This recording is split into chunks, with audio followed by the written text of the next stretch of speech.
Pemerintahan Donald Trump menerapkan tarif resiprokal terhadap berbagai negara di dunia.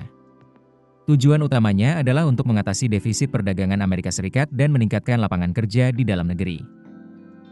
Namun, ada tujuan lain yang ditengarai berkaitan dengan surat utang pemerintah AS atau US Treasury. Pemerintahan Trump ingin menekan yield US Treasury untuk mengurangi ongkos pembiayaan utang AS yang akan jatuh tempo besar-besaran pada tahun 2025 hingga 2028. Per Maret 2025, nilai outstanding utang jatuh tempo AS pada 2025 hingga 2028 mencapai 16,8 triliun US dollar. Penyumbang terbesar utang tersebut adalah Treasury Bills dan Treasury Notes.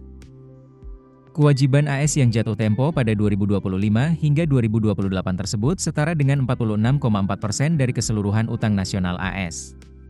Total utang nasional AS per 31 Maret 2025 mencapai 36,21 triliun US dollar. Rasio utang terhadap GDP AS yang tinggi menunjukkan pemerintah akan mengalami kesulitan yang lebih besar dalam membayar utangnya. Negara-negara yang paling banyak membeli surat utang AS nyatanya tak terlepas dari pengenaan tarif perdagangan ini.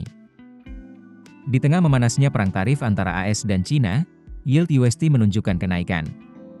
Kenaikan yield dalam 3 hari tersebut menunjukkan adanya aksi jual USD. Jika banyak negara memilih untuk mengurangi kepemilikan USD, seperti yang dilakukan China, sampai pada titik apa keyakinan terhadap USD sebagai instrumen investasi yang aman akan tetap terjaga. Jika kebijakan tarif oleh pemerintahan Trump tetap dijalankan dengan besaran awal, maka kemungkinan besar akan ada perubahan peta perdagangan dunia yang diikuti perubahan arah pergerakan uang. Jika banyak negara memilih untuk mengurangi kepemilikan atau menjual USD di tengah kondisi permintaan yang lemah, maka yield-nya akan terdorong naik. Hal ini akan kontraproduktif dengan salah satu tujuan pemerintahan Trump untuk menekan yield USD. Namun, jika dilihat dalam rentang waktu yang lebih panjang, tren yield USD sebenarnya masih cenderung turun. USD masih dilihat sebagai instrumen safe haven dan pasar AS masih menjadi pusat keuangan utama sehingga masih akan menjadi pilihan bagi banyak investor di pasar keuangan global. Namun, jika langkah China dalam mengurangi kepemilikan USD diikuti negara lain seperti Rusia atau Jepang, bukan tidak mungkin pelepasan kepemilikan tersebut akan berdampak lebih besar terhadap pasar USD.